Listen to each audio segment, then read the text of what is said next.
बचपन में किताबों की एक लाइन पढ़ी थी कि दुनिया में सबसे ज़्यादा बारिश मौसिनराम और चेरापूंजी में होती है।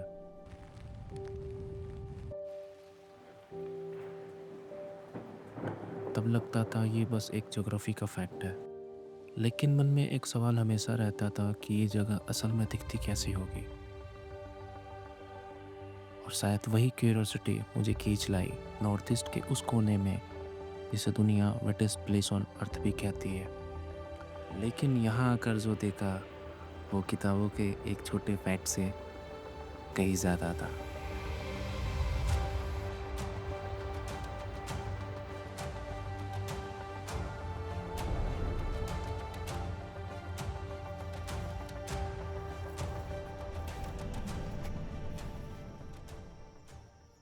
बहुत जगह गया हूँ, बहुत कुछ देखा है, but some journeys don't just stay in your memories, they find a place within you.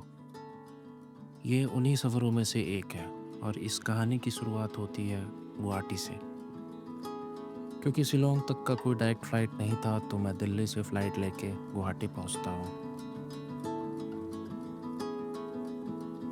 और फिर वहाँ से लोकल शेयरिंग ट्रांसपोर्ट पकड़ के निकल पड़ता हूँ शिलोंग के लिए, जो मेघालय की कैपिटल सिटी है।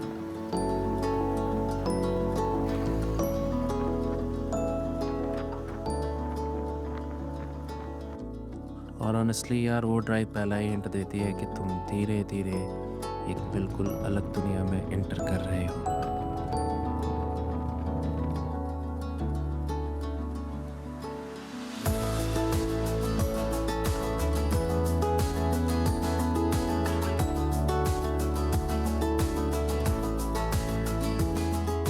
तो शिलोंग के पास पहुंचा ही था कि आसमान ने अपना रंग बदलना शुरू कर दिया। और जैसे ही सिटी में एंटर किया तो शिलोंग ने अपने ही अंदाज में स्वागत किया।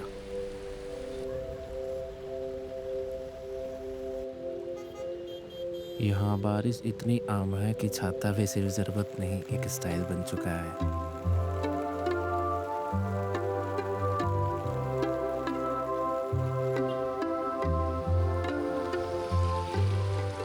शिलोंग आज इतना खूबसूरत है, उतनी ही गहरी इसकी हिस्ट्री भी है। 1874 में ब्रिटिश इंडिया ने शिलोंग को अपना कैपिटल बनाया था और ब्रिटिश एरा में ये जगह अपनी रोलिंग हिल्स और कूल क्लाइमेट की वजह से उन्हें स्कॉटलैंड की याद दिलाती थी। शायद इसीलिए शिलोंग को आज भी स्कॉटलैंड ऑफ द ईस्ट कहा जाता है।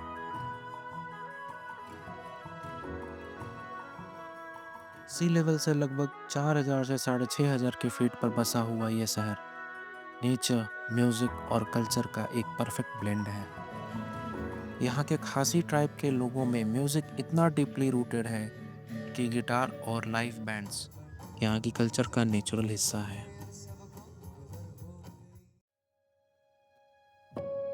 और अगर मौसम ने थोड़ा रहम दिखाई, जो यहाँ हमेशा नहीं होता है, लेकिन अगर ऐसा होता है तो शिलोंग का सनसेट यार, ऑनेस्टली अपनी लाइफ का बेस्ट सनसेट में काउंट कर सकते हो।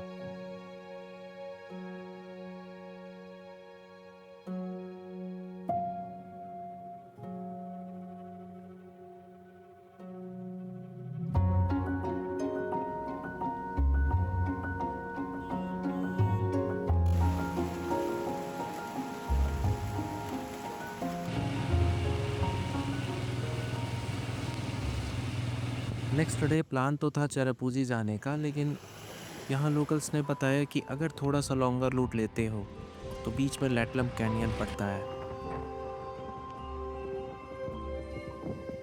और बस वही सुन के एक्साइटमेंट और बढ़ गई, क्योंकि अब सफ़र में मेघालय का ग्रैंड कैनियन भी ऐड हो चुका था।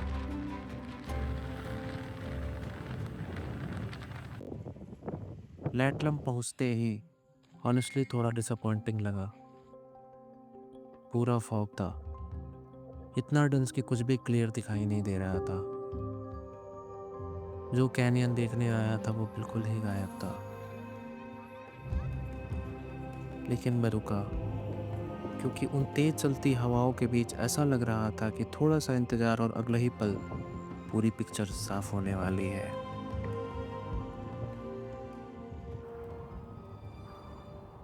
और फिर फॉग हटा और जो मेरे सामने था लैटलम। खासी में इसका मतलब होता है एंड ऑफ द हिल्स। और जब आप यहाँ खड़े होते हो तो समझ आता है कि ये सिर्फ नाम नहीं, ये रियलिटी है।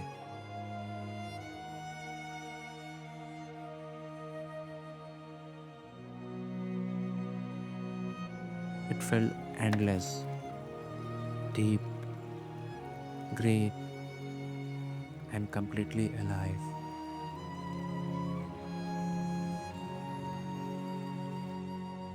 अब अमेरिका के ग्रैंड कैनियन को बनने में शायद मिलियंस ईयर लगे होंगे, लेकिन लैटलम को देखकर ऐसा लगता है जैसे नेचर ने बड़े ही प्यार से तराशा हो।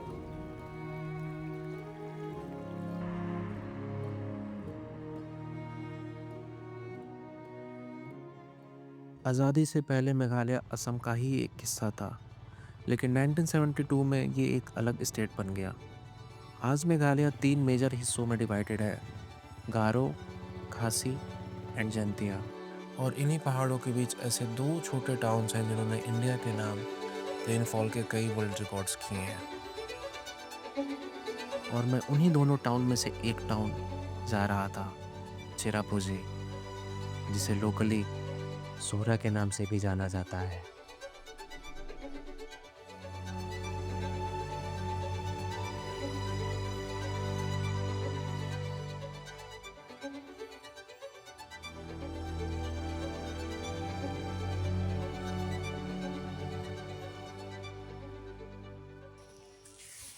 लिटरली इस जगह आने के लिए कोई भी रास्ता नहीं था, मैंने रास्ता बनाया ढूंढ ढूंढ के।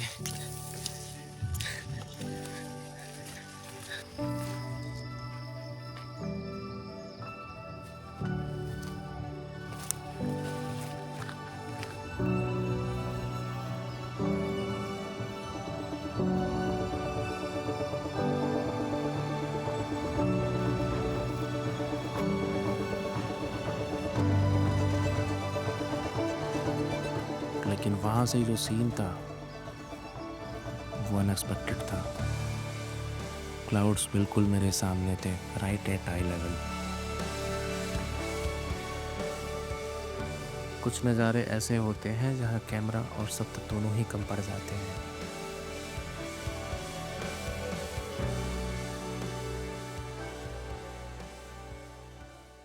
लेकिन मेघालय में धूप सिर्फ एक मेहमान की तरह आती है, स्पेशली मॉनसून्स में।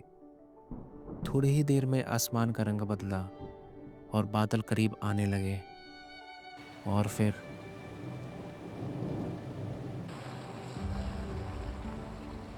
यहाँ की बारिश सिर्फ ज़्यादा नहीं होती।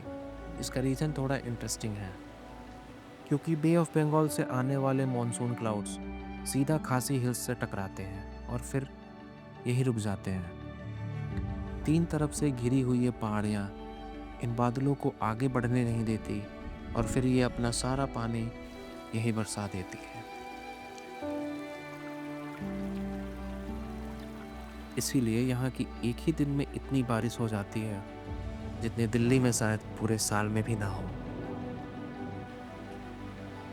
लगभग 36 फीट बारिश सिर्फ एक ही साल में। जो वाटरफॉल्स बारिश से पहले थोड़े शांत थे, थोड़े अधूरे लग रहे थे, बारिश के बाद वो एकदम जिंदा नजर आने लगते हैं। लेकिन सच कहूँ, ये वही मोमेंट था जिसका मैं इंतज़ार कर रहा था, बिकॉज वाटरफॉल्स अपनी पीक ब्यूटी में इसी वक्त नज़र आते हैं।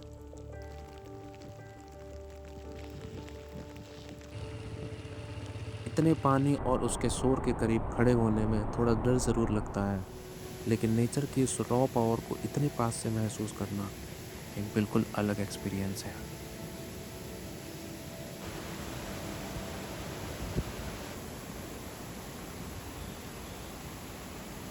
अब चेरापूंजी में कितने वाटरफॉल्स हैं ये तो शायद किसी को नहीं पता, लेकिन अब बारी थी उस वाटरफॉल की जिसके लिए लोग चेरापूंजी आते हैं, नोकालिकाई फॉल्स।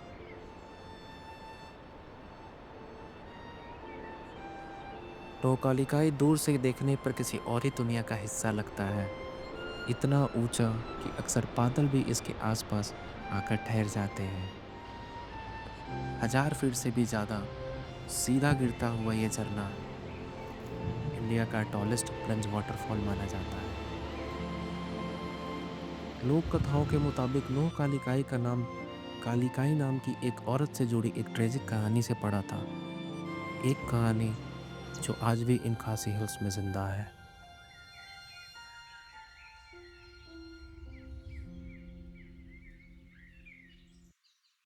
बारिश तब रुकने का नाम तो ले नहीं रही थी। फिर पता चला कि थोड़ी ही दूर एक खूबसूरत 3 लेयर्ड वाटरफॉल भी है और उस तक पहुंचने के लिए एक छोटा सा ट्रैक करना पड़ता है। इतनी बारिश हो रही है, रेनकोट पहनने का कोई फ़ायदा नहीं। ऊपर से नीचे लगे पूरा ऑलरेडी गीले हो चुके हैं हम लोग।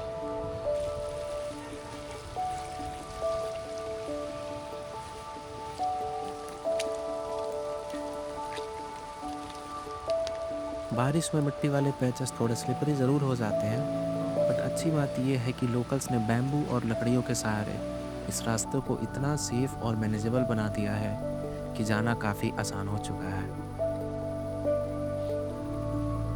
लेकिन जब आप आखिर वो नीचे पहुंचते हो, जो व्यू सामने खुलता है, इट्स जस्ट अनरियल।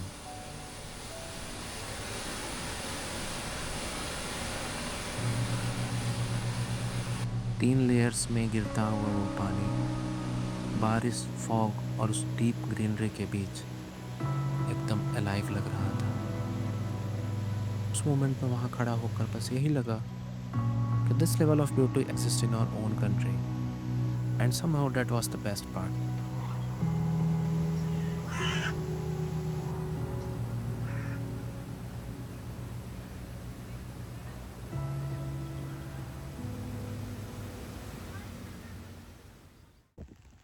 और फिर सामने था वाह कावा फॉल्स। दूर से देखो तो एकदम शांत, लेकिन करीब आने पर इसका असली स्केल समझ आता है।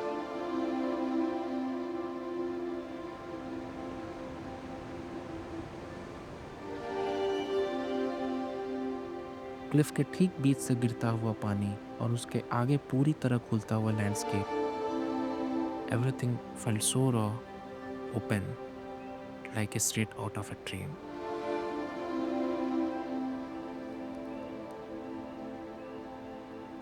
खासी में वाह का मतलब होता है पानी या रिवर, और शायद इसीलिए यहाँ के नाम भी इस नेचर की तरह एकदम सिंपल और रियल है।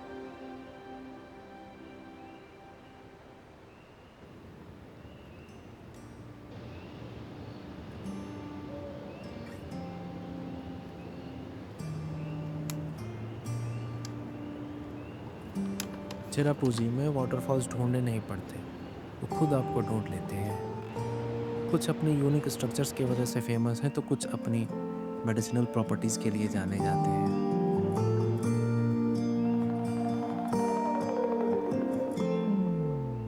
But in the end her waterfall की अपनी एक अलग ब्यूटी है।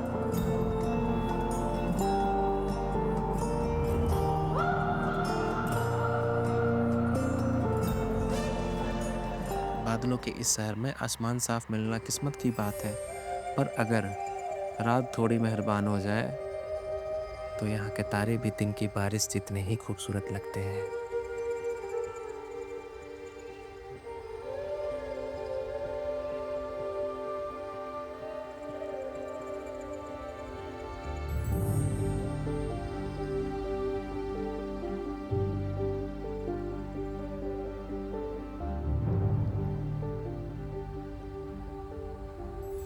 वाटरफॉल्स और क्लाउड्स की दुनिया के ठीक नीचे मेघालय का एक और सच छुपा था। एक ऐसी जगह जो देखने में किसी फैंटेसी मूवी का सीन लगती है, लेकिन इन पहाड़ों के लिए वो उनकी रोज़ की ज़िंदगी है। Double decker living root bridge. Track start होता है और पहले ही कुछ मिनट में समझ आ जाता है कि ये नॉर्मल वॉक नहीं होने वाली है। ऑलमोस्ट 3500 स्टेप्स सीधा नीचे की तरफ, एकदम स्टीप और एंडलेस।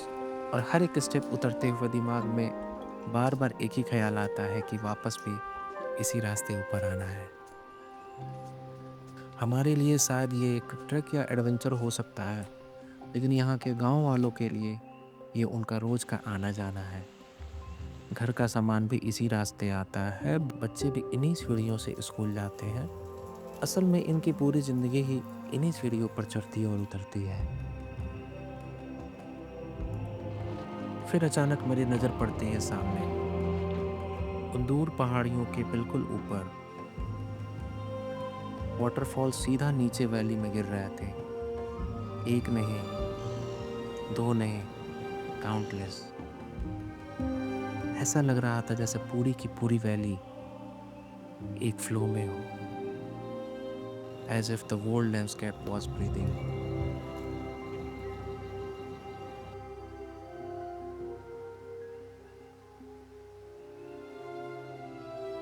ट्रिप का ऑलमोस्ट आधी दूरी तय करने के बाद आखिरकार सामने आता है पहला लिविंग रूट ब्रिज।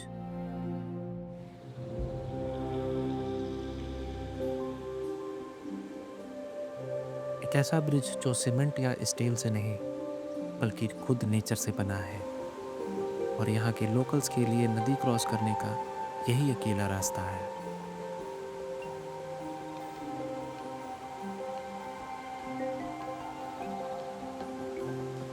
नीचे तेज बहता हुआ पानी और ठीक उसके ऊपर ये जिंदा ब्रिज।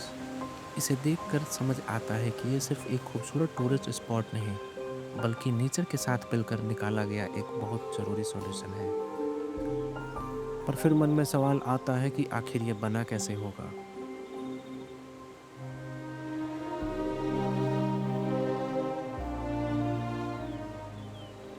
यहाँ के खासी लोगों ने रबर ट्री के रूट्स को सालों तक एक डायरेक्शन दी, ताकि धीरे धीरे वो आपस में जुड़कर एक मजबूत ब्रिज की शेप ले ले। और इस पूरे प्रोसेस की सबसे इनक्रेडिबल बात पता है क्या है? इंसानों के बनाए कंक्रीट के ब्रिजेस वक्त के साथ कमज़ोर हो जाते हैं, लेकिन ये ब्रिज वक्त के साथ पुराना नहीं पड़ता, बल्कि और मैच्योर और स्ट्रॉन्ग हो जाता है। कहती हैं इस ब्रिज की एज 500 साल से भी ज़्यादा है।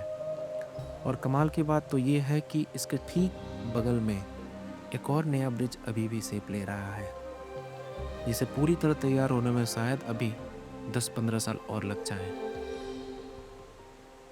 इन काउंटलेस सीढ़ियों के ठीक बीचों बीच एक छोटा सा गांव भी है, बाहरी दुनिया के शोर से बिल्कुल दूर, जहां जिंदगी थैंक यू। आज भी अपने सबसे प्योर और सिंपल फॉर्म में चल रही है।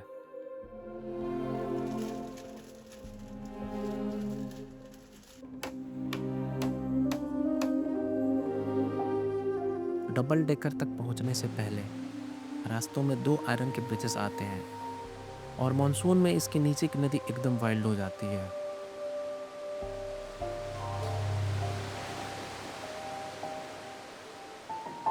एक ब्रिज तो इतना पुराना और सिर्फ 1 फीट चौड़ा है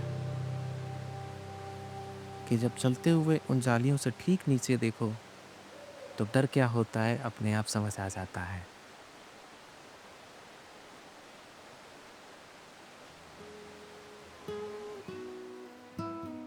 और ब्रिज क्रॉस करते ही एक चीज़ सच में सरप्राइज करती है। इतना नीचे हजारों सीढ़ियों के बाद, जहाँ रोड्स का कोई एक्सेस नहीं है, वहाँ भी लोगों ने नेचर के बीचों बीच 2-2 मंजिल के अपने खूबसूरत घर बना रखे हैं।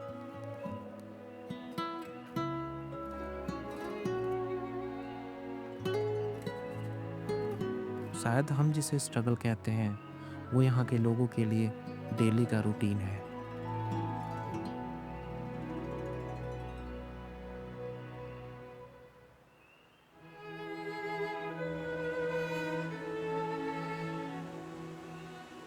और अगर ट्रैक किसी के लिए ज़्यादा एग्जॉस्टिंग हो जाए, तो वापस ले जाने का भी अपना एक लोकल तरीका है।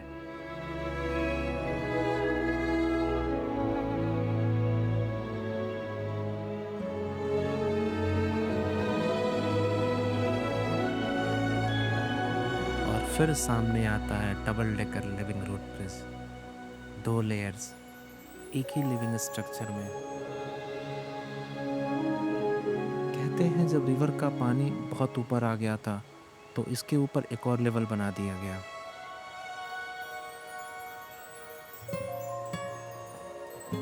ये ब्रिजेस खासी लोगों की सोच का हिस्सा है, सदियों पुरानी और नेचर के साथ बैलेंस में। और शायद इसीलिए ये जगह यहाँ के लोगों और उनकी सोच के लिए एक अलग ही रिस्पेक्ट छोड़ जाती है। और अगर इतने स्टेप्स उतरने के बाद बॉडी जवाब दे चुकी हो, तो ब्रिज के ठीक बगल में एक छोटा सा वाटरफॉल भी है। इसका ठंडा पानी वापस ऊपर जाने की एनर्जी ज़रूर दे देता है।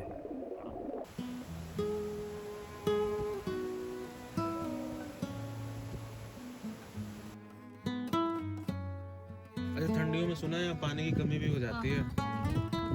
इतना बारिश होता फिर भी पानी की कमी हो जाती है। तो मैं बांग्लादेश निकल कि ऐसी जगह में जहाँ इतने वाटरफॉल्स हैं, इतना ज़्यादा बारिश होता है, बट फिर भी सर्दियों में यहाँ पानी की कमी हो जाती है, क्योंकि यहाँ गिरने वाला ज़्यादातर पानी रुकता नहीं है, बल्कि पहाड़ों से बहकर सीधा बांग्लादेश प्लेन्स की तरफ निकल जाता है।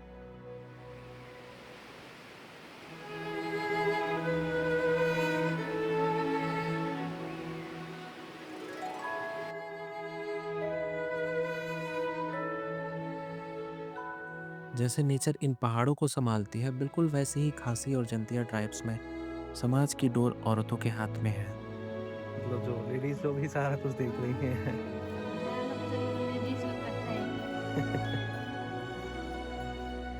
घर का भी काम आप ही लोग करते हो? करता, घर कैसे? बनाता, खाना बनाना ये सब कौन करता है? आप ही लोग करते हो? लड़का लोग भी करता है, हाँ हाँ। जो टाइम मिलेगा तो करता है। टाइम मिलेगा तो करता है। क्यों, ऐसे क्या करता है तो फिर? लड़का लोग काम में गया ना, हाँ?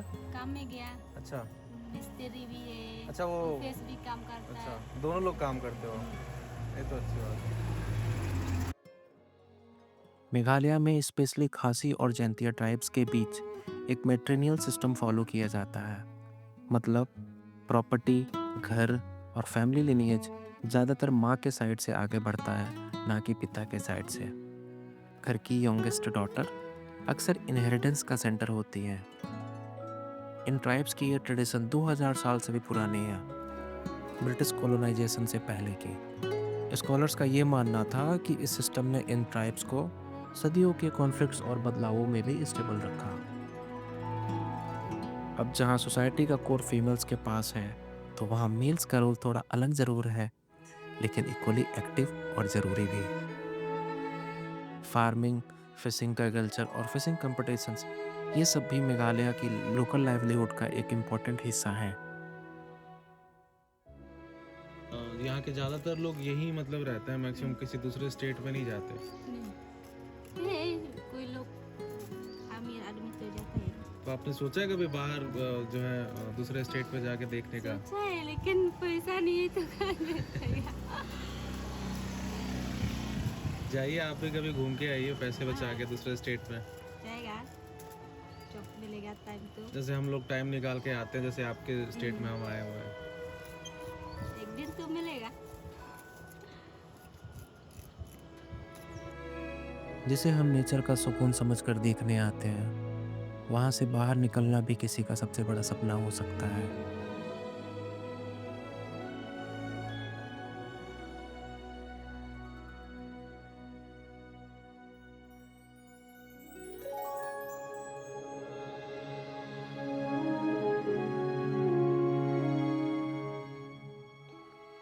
यहाँ आकर लगा कि डेवलपमेंट का मतलब सिर्फ कंक्रीट नहीं होता, कभी कभी रूट्स भी रास्ता बना देती हैं और लोग नेचर के साथ जीने का तरीका भी ढूंढ लेते हैं।